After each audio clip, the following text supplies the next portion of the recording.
Here, we're gonna make some special Christmas treats for your doggies. You need peanut butter, flour, spatula, and you can use a cookie cutter or you can just cut them out with a knife.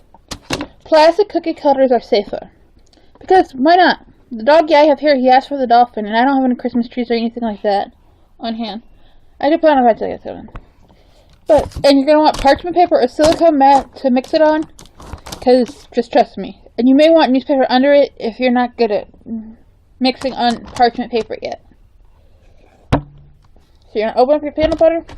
I have a small jar here because I like it because it's easier to get into. My flour's right here. I don't know if we use all of it, but I filled my cup up about a cup so I have it so I can use it. You're going to take a spatula. And you may want like a knife or a spoon to get it off of your rubber spatula, because peanut butter is sticky stuff. Whoops! Sorry there, guys. I almost said you peanut butter. I guess I'm gonna use a fork because my spoon ran away where I had it.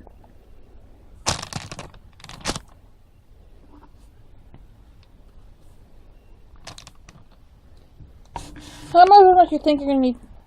And also, these treats can work for cats or just about any other animal you have, because they like it.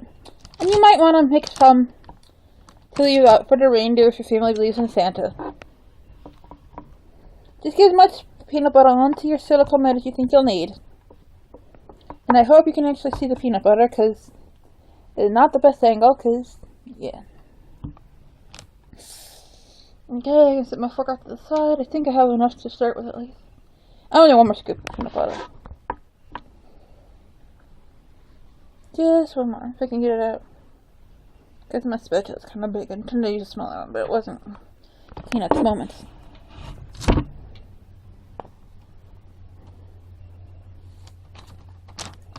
There we go. That should be enough for at least a couple dolphins. And remember, girls, if you have long hair, or even boys, if you have long hair, you want your hair up, or to wear a hairnet so your hair doesn't get into any food. Oh, he knows. See, he knows. And there's my pile of peanut butter. He don't know exactly what I'm doing, but he knows that this is for him. Gonna sprinkle some flour on, very carefully. And then you're gonna mix it in. It is a sticky job, and it takes a lot of patience.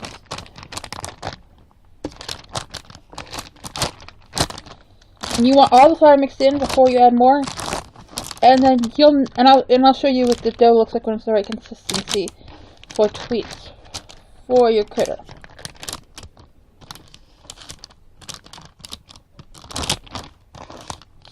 You may want to make smaller treats depending on the size of your animal and stuff.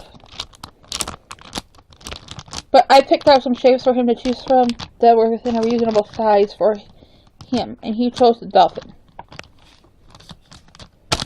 I watch him while his mommy's at work. Get all that flour mixed in. And then add more. Flouring. And the reason I'm using my right hand, even though it's my bad hand, is because I need my left hand to steady my parchment paper so everything doesn't go all over the table. Now, I'm probably getting a little flour on the table, but it'd be a lot worse if it wasn't.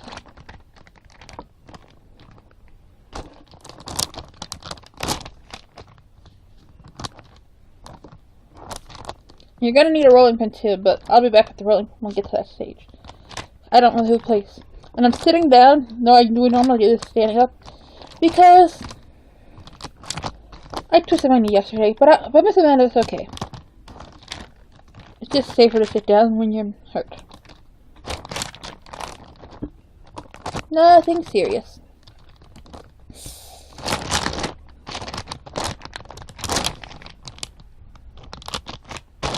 But I'll cut before I get the rolling pin, roll it out, and then cut it and show you different processes. But I don't need 700 things on the table to get in the way. More flour when it gets sticky. More flour raining down. Flour raining down like snow. Snowy snow. And yeah, people can use these, but they might be a little not sweet enough for people's. Because people's like things a little bit sweeter than your critters, your cats and dogs. Every time a cat or dog I've met has smelled peanut butter, they've gone crazy. And actually, most mice and rats actually prefer peanut butter. If you happen to have a pet mouse or rat, to cheese. And ignore the cartoons. The cartoons are raw. So some hand-reared mice might like cheese because that's what their not so bright owners should do. But yeah, it's not really good for them, and they generally don't like it. But peanut butter, I haven't seen many animals turn on peanut butter. I have seen a couple birds turn on peanut butter, but only a couple. And I think they were like parakeets or something, and they had other options in the cage, and I think that's the reason they turned on the peanut butter. Something that they just liked a little bit better. Just a little bit. When it gets to a certain consistency, you'll be able to mold it with your hands a little bit more, but it's still too sticky for me to want to do that. It's cute.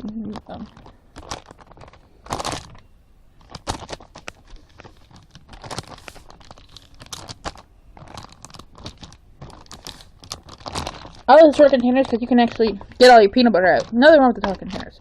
But I don't eat peanut butter much. Miss Amanda prefers almond butter, but she will eat peanut butter. It's just a preference.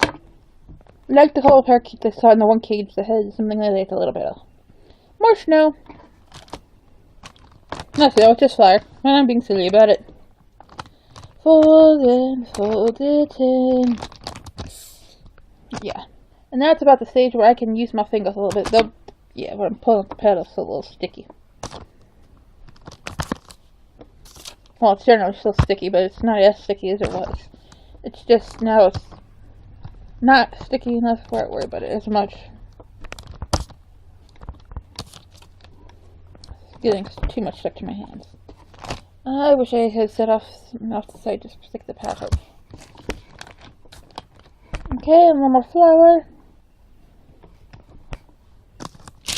This is really a lot of eyeballing, and that's why the little kids can. This is why even the kids can do this part. Though the baking's for the adults in your family and life to help you out with. But you can do all the mixing by yourself because it is just peanut butter and flour. And the reason you do it as a bowl is because if you were to mix this in a bowl, it would get all stuck to the bowl. Parchment paper or silicone mats allow a little more freedom of movement, and it doesn't stick as much to them. It still sticks, as you can kind of see with Miss Amanda's parchment paper, but not as bad, and it doesn't stick at all from what I've seen with silicone. But Miss Amanda needs a bigger silicone mat to do stuff. Yeah, the one she bought was too small. So for now, parchment paper will do because Miss Amanda can get a new silicone mat. More flour snow.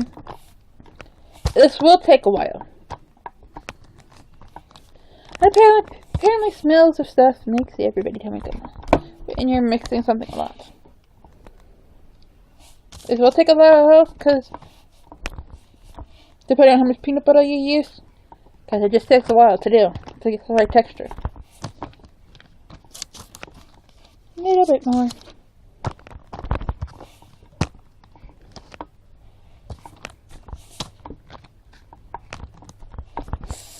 And the reason it's good to mix it with your hands once you get to a certain point, which Miss Amanda showed you about where it was, is because you get to feel what it feels like as you work it when it's the right texture.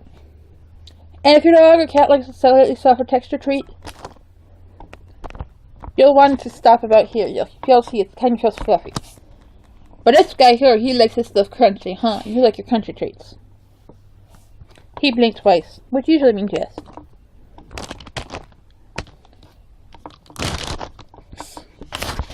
Hang on a second, let me dump some of this flour off I spilled onto my space.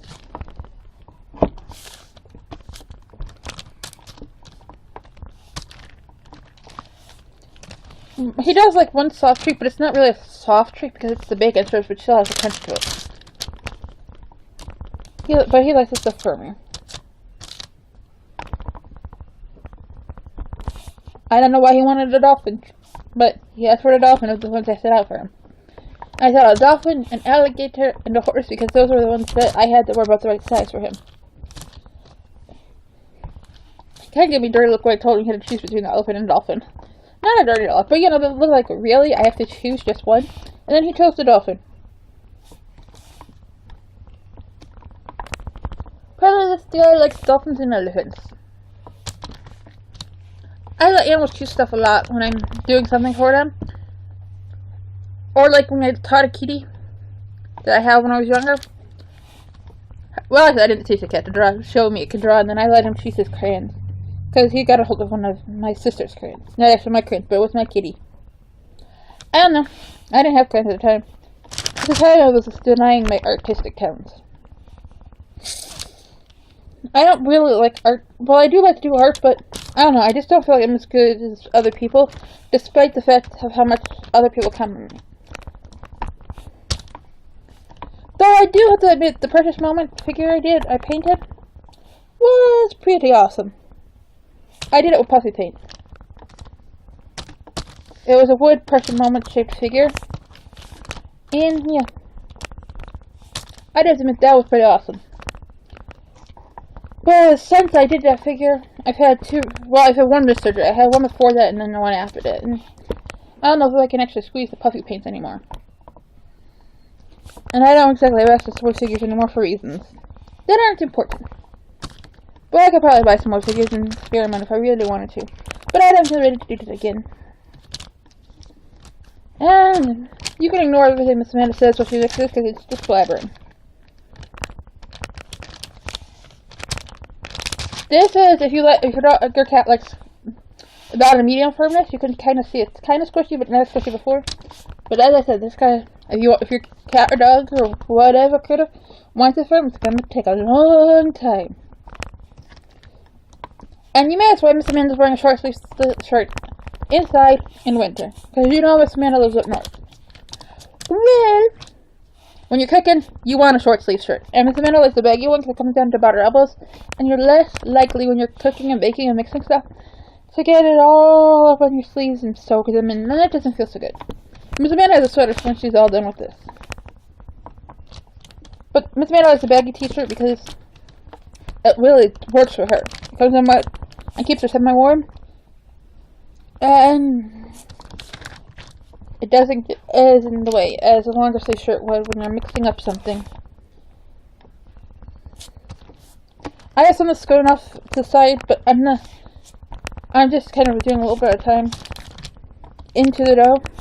And if I see some off the side, I'll pick it up the flour, but it's kind of stuck to the parchment paper a little because from the peanut butter that got stuck. So don't worry too much if a little gets stuck if you're using parchment paper. Do worry so you stick to your silicone mat because that means it's old and time for a new one, honeys. You could also mix it on a cutting board, but make sure it's plastic or not wood because all of your food, if it is a wooden cutting board, you'll smell of peanut butter.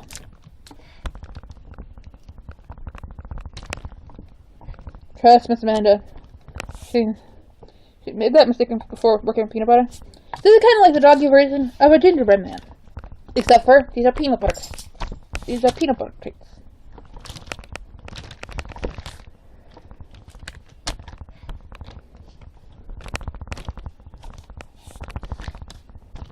The firmer you want them, the longer it takes to mix.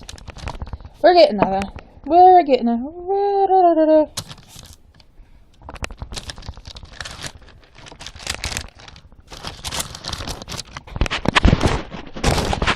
Using you back as a tool to hold the stove. And as you can see, Miss Amanda's mixing with both hands, but she's using her arm as a leverage tool to hold it to the parchment.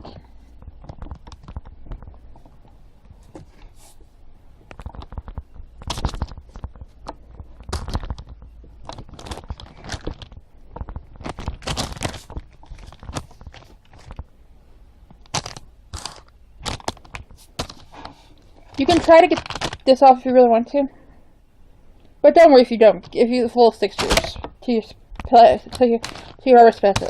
You want rubber because it ain't ever coming off. Well, it can come off a plastic one, but it is difficult. And I've never seen a wood spatula. But I'm sure they exist.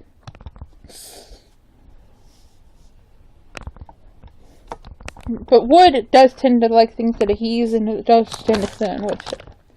And as I said, if you use something wood, it will smell peanut butter for a long, long time, no matter how many times you wash it. So really try to avoid wood when you work with peanut butter. And Miss Amanda is going to try to make some gingerbread cookies at a later date. But Miss Amanda did not get ginger this time because she needs to get other groceries. But Miss Amanda's not going to do gingerbread the way everybody else does it, because Miss Amanda has a good sugar cookie recipe that she thinks she can turn into a gingerbread cookie recipe, because, frankly, all the gingerbread cookies recipes just don't look right. And yeah, Miss Amanda will show you guys, because of course you're going to want your own cookies after you make your doggy, or your kitty, or your bunny. Though, I haven't tried to feed a bunny peanut butter treats, so you may not want to give this to a bunny. And bunnies aren't actually rodents, oddly enough.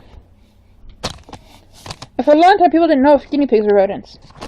And they are, but it took a long time to figure that out. But they're, yeah, very different from most rodents. And Miss Amanda thinks this is about the right texture. Now she has to get it to fall. Or at least a flat thing. This feels about right for a pretty crunchy treat. It's provided rolled thin enough. You're gonna need the rest of your flour. You're probably gonna need a little bit more flour as you roll it out. But Miss Amanda will be right back with a lot of this cleaned up so she can roll it out and cut it. And cut. Sorry about that, Miss Amanda.